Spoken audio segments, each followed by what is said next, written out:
Bear with me 2 seconds and we're starting the live stream.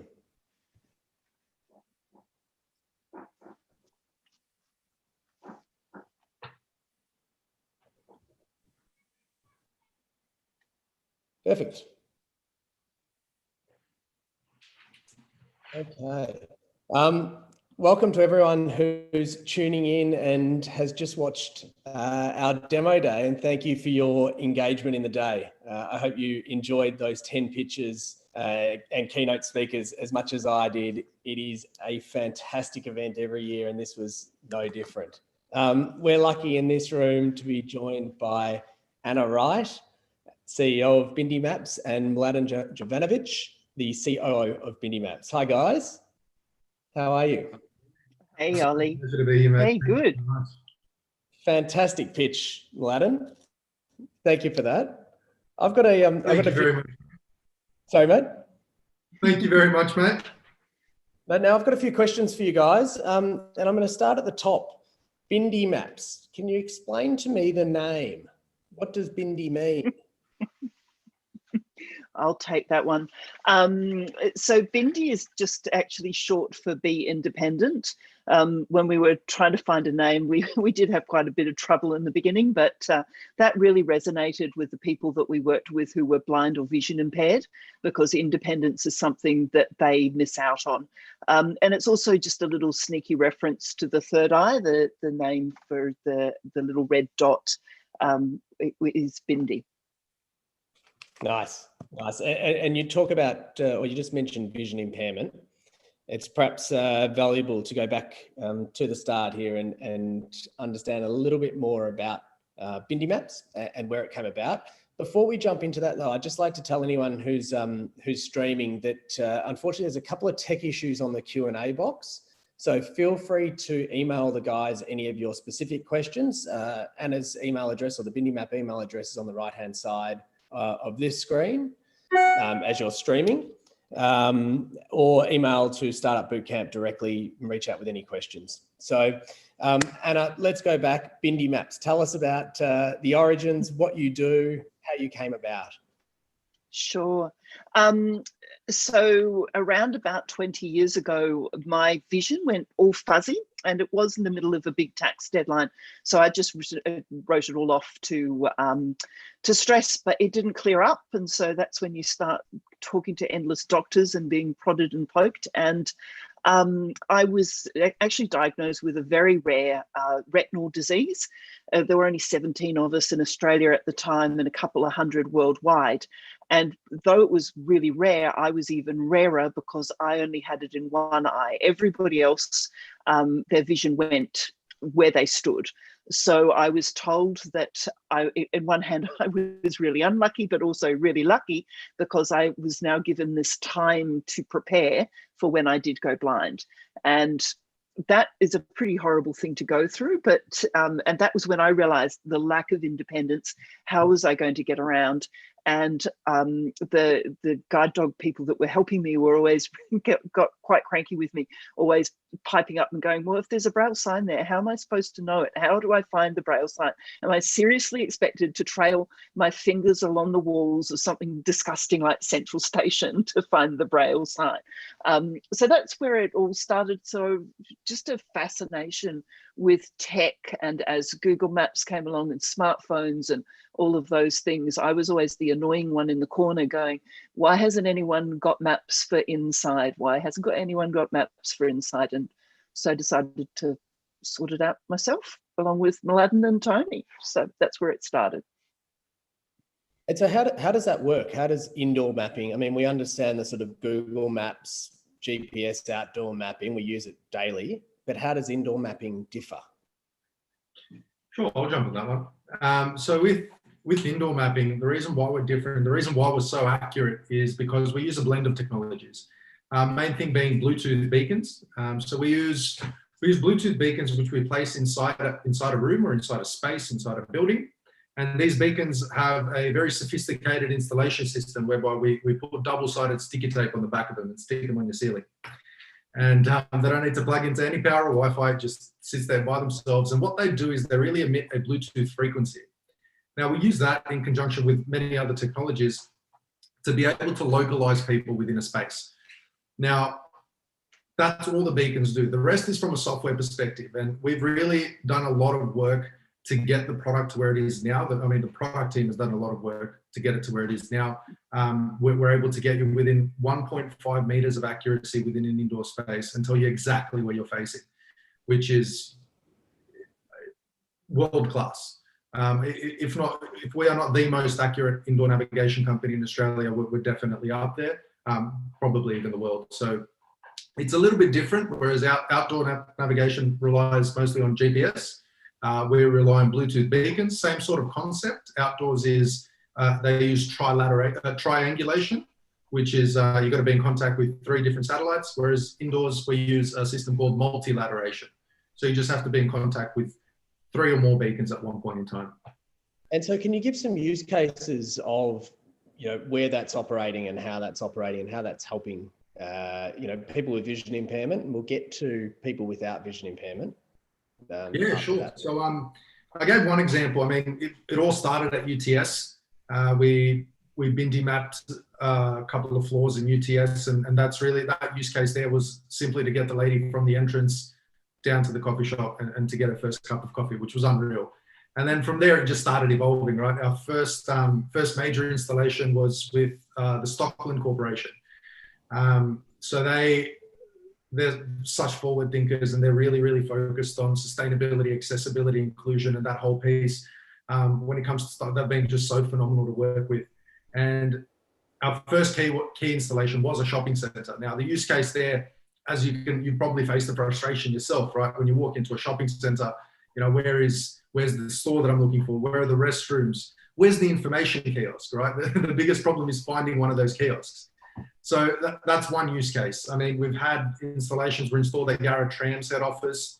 Now we're hoping to roll out across the entire network to make every single tram stop accessible. We recently just got one, a sporting centre, the Melbourne Sports and Aquatic Centre, MSAC. They came through, so we're going to be installing there shortly. And that's, there's basketball courts, there's swimming pools, there's so many things in there. So, I mean, the use cases really vary for people who are blind or vision impaired and for sighted people. The possibilities are really endless, right? Where do people need to navigate? Any publicly accessible space. So again, we're in 6 states at the moment. So everything from educational facilities to shopping centres to commercial office buildings. We've even done streets. So Madam Brussels Lane in Melbourne CBD, we did the whole street. So the whole strip there. I mean, it's really been phenomenal. We've had such great feedback from the blind and vision impaired community, Guide Dogs New South Wales and ACT, Vision Australia, Royal Society for the Blind. Everyone's given us feedback, all the advocacy groups. And the best thing about it is getting those pieces of feedback from people that say, I didn't even know this was possible. This has completely changed my life. So, I mean, we love the work that we do. I mean, it's extraordinary, and you are changing people's lives, not just creating a business, but this is a business too. And so let's talk a little bit about the business side of things, because the technology isn't just for people with vision impairment. Anyone can use BindiMaps and anyone can benefit from BindiMaps. And so I'd love to know a little bit more about that, about how you're changing the way people move around indoor spaces, even when there's not an issue with vision impairment. Mm-hmm. Sure thing. So again, we started, and at the core of our business, we started off by solving a problem for the blind and vision impaired community. And once we did that, we realized that we had a really sophisticated piece of technology, which is able to localize people down to 1.5 meters of accuracy within a space. And we started rolling out, and we got a lot of people coming up to us and saying, and I guess this annoying question quite a bit, it's sighted people would say, oh, well, can I use it then? And it was sort of a general thing, like people would come up and be like, can we use it? Can we use it? We thought about it. We're like, well, we've really solved this problem for people who are blind and vision impaired. I mean, we're always going to keep improving, but the crux of it is there. We've solved that problem. And now we're like, okay, so how can we leverage this technology to be able to help everyone to navigate indoor spaces? And then we started thinking, we've got a few designers on board. We developed a content management system so we can add all these visual maps and We can do all these crazy things. So now we've essentially put one of those interactive kiosks that you see at your shopping center in your pocket. It works just like a directory. You walk in, you open BindiMaps, you can search for any shop, any meeting room, any classroom in a university, whatever it is you're looking for. And you can just use that exactly like a directory, and everything happens in real time. So let's say you walk into a shopping center, you tap on JB Hi-Fi. We use the same style of intuitive maps as Google Maps, where we give you a blue line guidance that takes you all the way to the store. We've got a little red arrow to show you where you are. And we just guide you through that whole journey. Now, when you get there, we've even got extra features that tell you about that location, other features, hazard alerts, emergency evacuations, and a really good one, a really key one for us is something we've developed that's called Bindi links. Now, what that does is, Ollie, if you walk into a shopping center, you say, Mladen, come meet me at this coffee shop.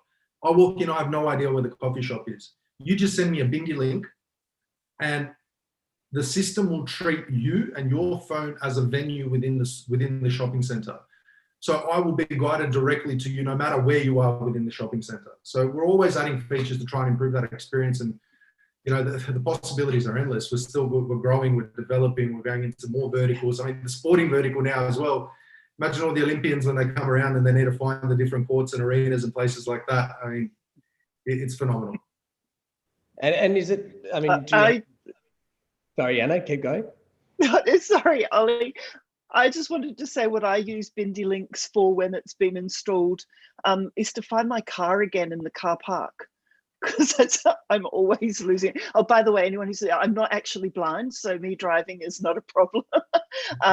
But yeah, I use it to find my car because I'm notorious at asking security to help me. So yeah, that Bindi links was developed for me.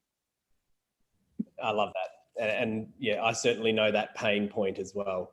As you mentioned, people who are here, just a reminder for anyone who's streaming this, unfortunately, there's a few tech issues on the Q&A, so not all the questions are coming through, only some of them.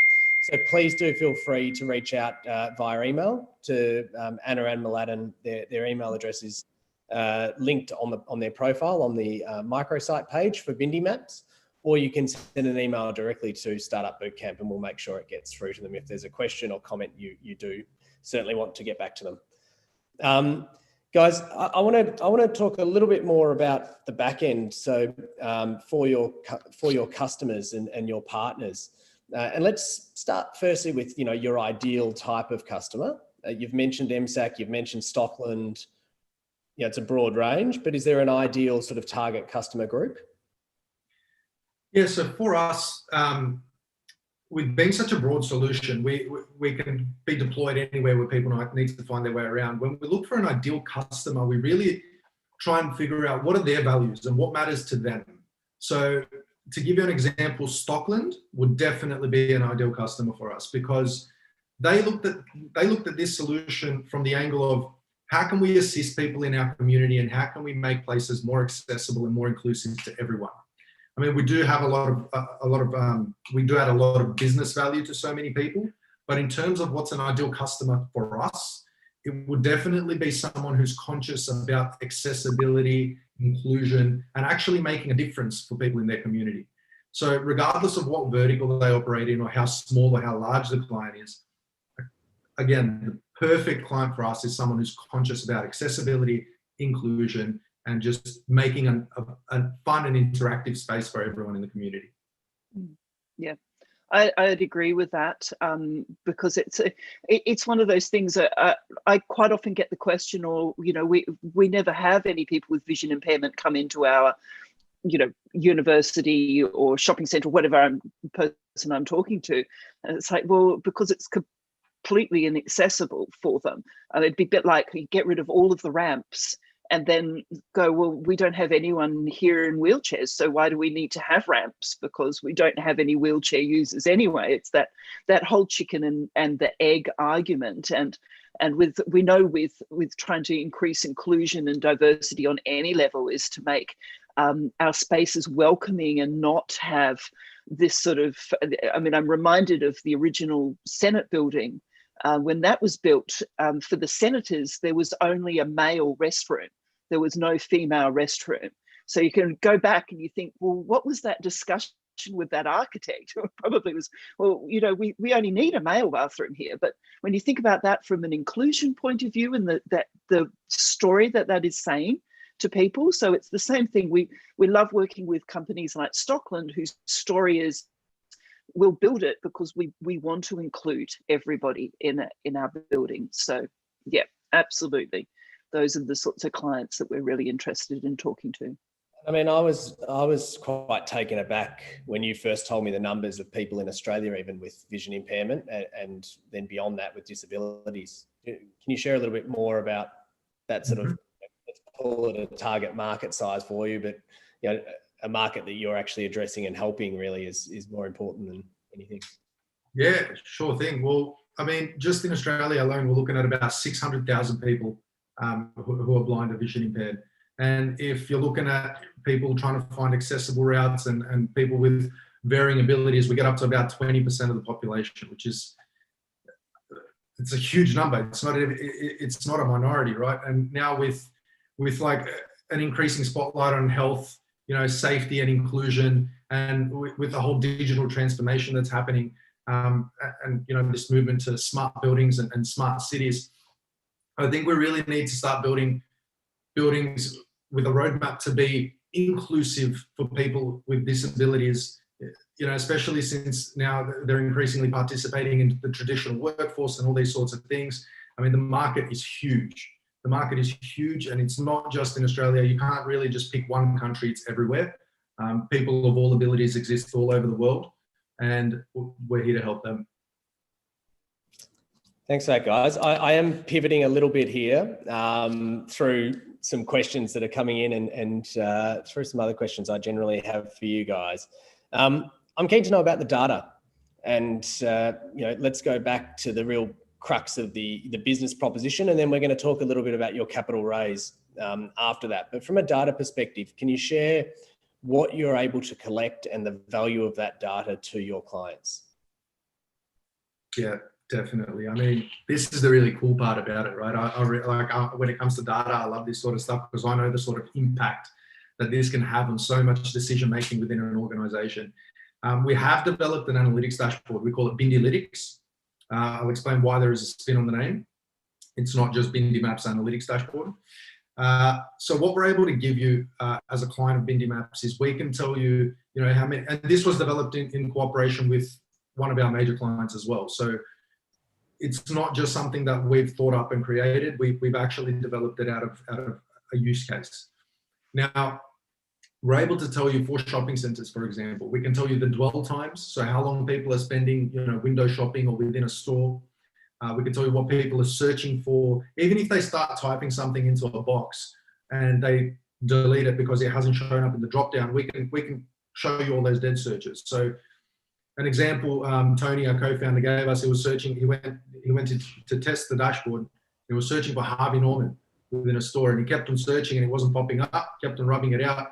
And then that's the sort of analytics that you can take to that shopping center and be like, well, you know, 1,000 people search for Harvey Norman here. We can tell you, we can give you a traditional heat maps, tell you, you know, how, like where are congested areas in the shopping center, where are less traveled areas.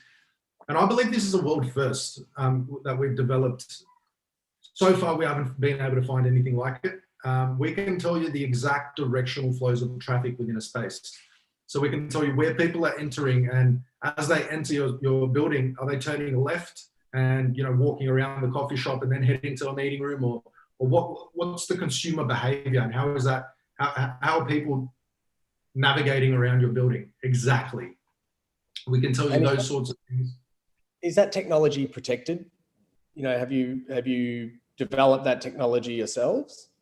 Yeah, we've completed everything we've developed is proprietary, so everything was developed in-house. Yeah. Fantastic. So we get to the point here, and Anna, I want to ask you about the capital raise. Firstly, the history that you've been through, and then also your current capital raise, because, you know, we see, you know, great traction with partnerships, new verticals coming on board, significant value to these partners, and, you know, significant revenue there. Can you tell us a little bit about what you've raised to date and then your current round? Sure. Well, we were really lucky to obtain seed funding when this was just a crazy idea.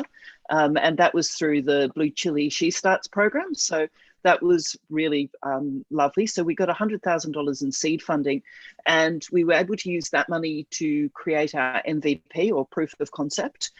We took the proof of concept out to a bunch of angel investors and were able to raise $1 million on proof of concept. And we've used that money to get to where we are now. And brilliant timing on my part, I managed to start the next raise just before COVID started. So we had to do a quick sort of like reshuffle, and we decided to make it a safe note rather than a straight up Series A, which was what we were planning on. So we have been doing a $1.5 million safe note. It's at a $12 million val cap or 20% discount.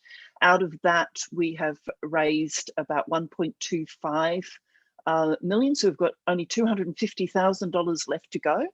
And I'm really just looking at finishing that off as quickly as possible. So if there are people, of course, if there's people here that potential customers, contact us. But if anyone is interested in hopping on board this Bindi train, I'd love to talk to you. Yeah, and there's a reminder there, Anna, that for anyone who is watching this stream and is interested, the BindiMaps investment deck is accessible on the microsite. So just next to this this video stream, you'll see a link for their investment deck. And I'm sure the guys would love to hear from you if you have any interest or any questions about the investment proposition. Get in quickly, 250K left in the con note. So hopefully that is cleaned up very quickly on the back of today, Anna. That would be wonderful. Let's talk about the next milestone there. So we close out that convertible note, and where's the pathway roadmap for BindiMaps in the next 12 months? Yeah, so our roadmap for the next 12 months is really just to keep acquiring all of these new customers, acquiring users. We've got quite a few really exciting developments on the way. The first is the Android app. So that's in beta at the moment. It's almost ready to be launched. So that's really cool. And then we're also combining outdoors with the indoors. So you will have a seamless sort of bedroom to classroom or bedroom to shop experience. So that also makes the app a lot more useful. So that's really our focus over the next 12 months, is to really push those sales metrics, the user metrics. So we'll be planning the actual Series A raise in 2021, and we really want to bump up that 12 mil valuation so that all of our existing and last of our shareholders really do get a big uplift on their initial investments. That sounds very exciting. The outdoor indoor sounds like it's the and from what we've discussed, is that sort of game-changing opportunity. Because there are enough. Yeah, I do too. There are some other competitors in the indoor navigation space, and perhaps I'll throw back to you, Mladen, to understand a little bit about how you're doing things differently and better than those competitors in indoor navigation. Sure. Look, a key point of difference for us is definitely the accessibility component. There are so many people that are playing in the indoor navigation space. I know that even Google is doing something, Apple, everyone's into this new indoor navigation space, although we have built our company from the ground up to be accessible. So it's like you're building a building, right? The foundation block at the bottom needs to be strong enough to support a building or a house. We've made it completely accessible. So as the tech evolves, we're always staying at the heart of that accessibility component. So many people build tech for your general use case for sighted people, and then sometimes as an afterthought, people will be like, okay, you know what, let's just make it accessible to voiceover, which doesn't always work very well. We've made it accessible from the ground up, and we're really developing a global app for everyone. And when we say everyone, we mean collectively for everyone. We don't want to exclude anyone. That's definitely a key point of difference. Now, when it comes to all these other things, we can, do a comparison on features, on accuracy, the tech, the people. We can do all that, but the key thing would definitely be the accessibility component. Not many people. Actually, we are the largest provider of accessible indoor navigation in Australia. There is no one bigger than us. We do have the most locations, the most accessible, and the most sophisticated, and the best, in my opinion. I know I'm biased, but we are definitely the best so far. And you mentioned a couple of times there, Mlad, in Australia. There's a question that's coming about your plans to scale globally. So what's the plan there? So we have received quite a few requests. We've received requests from Indonesia, Iceland, New Zealand, UK, US. I'm not sure which other countries, but we've gotten that feedback from people that, yes, we want to see it in our country. We haven't taken that step for several reasons. Reason number one, we're going back to the accessibility component. The language that we've crafted within the BindiMaps app has been crafted with the assistance of advocacy groups such as, Guide Dogs, Vision Australia, and the blind and vision impaired community. So the language we use is really effective in guiding people through indoor spaces. So if we were to go to a different country where we had to convert the language into their language, it's not as simple as Google Translate. We'd have to work with their accessibility and orientation specialists to be able to get that particular type of language. That's one reason. And two, we want to scale properly. We want to make sure that we get there properly. We want to be able to make Australia accessible first, so we can comfortably say that all of Australia is accessible to people who are blind or vision impaired before we start crossing those borders. Now, I know Anna's done quite a bit of work around thinking about where we're going to start expanding, when that's going to happen. So Anna, if you want to jump in here and explain a little bit about that. Yeah, sure. So again, it's COVID willing, all of these plans, but we were thinking about taking the first steps outside of Australia into English speaking nations towards the end of next year, so end of 2021 calendar year. And then probably around 2023 would be starting to look at non-English speaking countries.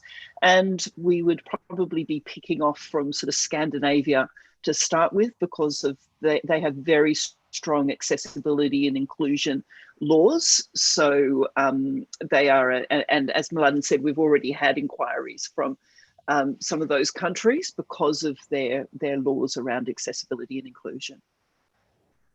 Nice. Now, it wouldn't be 2020 and it wouldn't be this time without addressing the elephant in the room. Let's talk COVID for a little bit. Can you share, before we get into how it's affected your business, I'm really keen to understand a little bit, and for you to share a little bit about how your solution actually helps people through COVID and helps your clients through COVID. Did you want to take this one, Anna? Sure. Okay. Well, it's actually been quite an interesting thing. Of course, COVID, we all went into lockdown and thought that the sky was falling in on us, but it came out that because we no longer need to use touch screens, it was like, well, BindiMaps is even more useful within a sort of a shopping centre context, because a lot of the more sophisticated wayfinding is around touch screens, and of course nobody wants to be touching touch screens anymore. So this way we can take, as Mladen said earlier, we'd take the touch screen and put it in your pocket, so you don't have to interact with something else. There's also the thing that we can get you in and out of a shopping centre much faster, so you're not wandering around aimlessly. You know exactly where you're going, that sort of thing. And then from the data perspective, because we know about hot spots, cold spots, we know about bathroom use, and that it can be then used to inform the building owners and the cleaning staff on, you don't need to clean, and it was actually Stockholm we were talking to about this, you don't need to actually clean that meeting room because no one's been in there for the last week. But this meeting room over here is used all the time. So you want to redeploy your cleaning staff to that area. So yeah, it was quite interesting, actually, those little things that we could do to help our customers and their building users during this rather strange time. And then let's go to the other side. How have you as a company navigated your way through these slightly difficult waters? Yeah, well, it's been an interesting time. I mean, COVID has impacted so many businesses on so many different levels, and we didn't leave unscathed. Even we were impacted, although we really thought about how do we make the most of this situation. I know we're all going through a tough situation, but how do we as a company come out bigger and better on the other end? And we really bunkered down. We decided this is the time that we're going to focus on the tech. So we made a new hire just as COVID came around, and we hired an Android developer. And throughout these last few months, we've got the Android app pretty much nearly finished. We worked on the content management system. We released the data analytics dashboard. We did all those sorts of things, and we were constantly focusing on how do we improve as a company, how do we improve the technology, and how do we just keep our spirits up? How do we keep everyone happy? How do we keep those communication lines open? And as a result of that, we even reached out to all of our clients. We asked how, us being a tiny little company, how we can assist them through this time. And we had, we didn't really have much outreach from them asking for too many things, but it was just that thought that we put in, and the ask really resonated well. And throughout this time, we've even picked up a few clients. A major client that we've just picked up is Charter Hall. We installed in 130 Lonsdale Street in Melbourne. And we've got quite a few, we've got maybe about 3 or 4 big clients that have been in conversations at the moment and are hopefully about to come across the line. So it's been an interesting time for us, but I definitely think we as a company made the most of it, and we're definitely bigger and better now.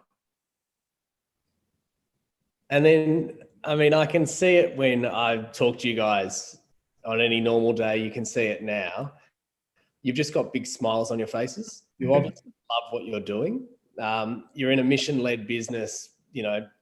Tell me a little bit more, particularly Anna, like, why do you love getting up in the morning and going to work at BindiMaps and building this business?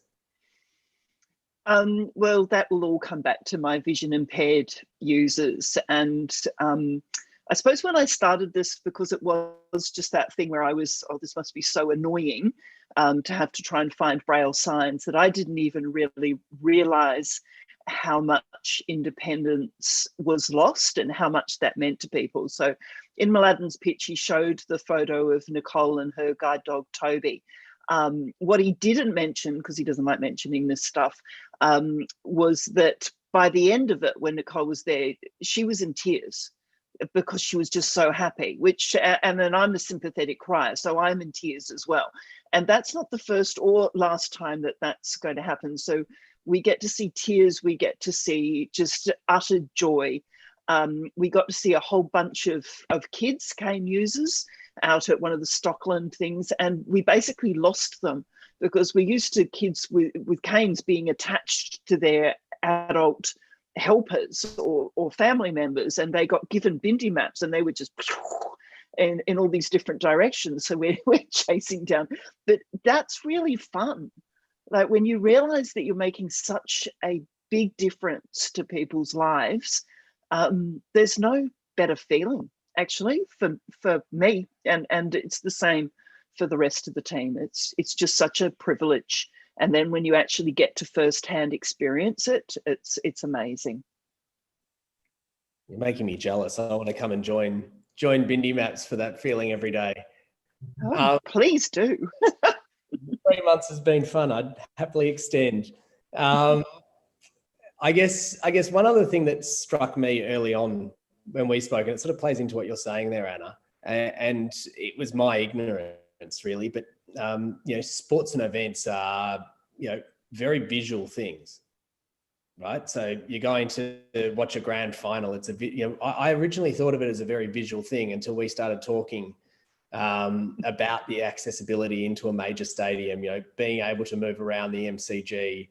Can you share a little bit more about that and the use case of attending a major event, a sporting event with a vision impairment? Sure. Well, I would say that for you, it's a very visual experience because people who are visually able, it's someone up to about 50% of the sensory information will be through your eyes. But I mean, Mladen and I know so many sports absolute tragics who are blind or vision impaired. But to go into So if you can imagine, if you are, so to put yourselves in the shoes of somebody who's blind or vision impaired, they will have another sense that will be their primary sense. And for quite a few people, it'll be sound. So if you're in a very busy, noisy environment, you're losing, you've not only lost your sight, you then could be losing your hearing as well, because everyone's yelling around you. So that thought that you've got to get up and go to the bathroom can be really overwhelming. Well, but then at the same time, you can sit there and enjoy the sport. And I took a friend with me who's completely blind to watch some show jumping, some horse show jumping. And she just sat there and she could feel the ground. So she knew, and she could hear if the horse cleared the jump or didn't clear the jump. And we had a great time together because we could all cheer on our favorites. And I would just tell her which horse was coming out next. So yeah, we can all enjoy live sport, but we also want to be independent and be able to do things like, for heaven forbid, be able to go to the bathroom on our own without having to ask some random stranger how the toilet flushes, or feeling around. Yuck. So yeah, it's wonderful to think that we're going to be able to help people experience live sport. It did. I mean, it changed the way I looked at things when you told me that when we first met, Anna. It really did. Let me just remind people, we've got about 5 minutes to go. If you do have any questions that you can't get through on the Q&A function, which has been playing up a bit, a couple of questions come through and a couple haven't, please do email Anna and Mladen. Their email address is on the site next to the player, next to where you're watching this. Please do email them, or email or contact us at SBC, and we'll certainly pass through. And particularly if you are opening their investment deck there and interested in taking part in their capital raising round that's open currently, it's 250,000 left in a 1.5 million convertible note. So exciting times ahead for the company. For those that weren't in at the start and have come back in, I'd love you guys just to give a really, really quick overview of what you do at BindiMaps and what's making you, an awesome difference and awesome future for the company. Sure thing. So at BindiMaps, what we do is we provide an indoor navigation system. We started off by solving a problem for people who are blind or vision impaired, and now we've made the system available to everyone. So we're building one global app, which is totally accessible for all indoor and outdoor locations in Australia, in the world. And what is the 12-month goal for the company? Where we do this conversation again in 12 months' time.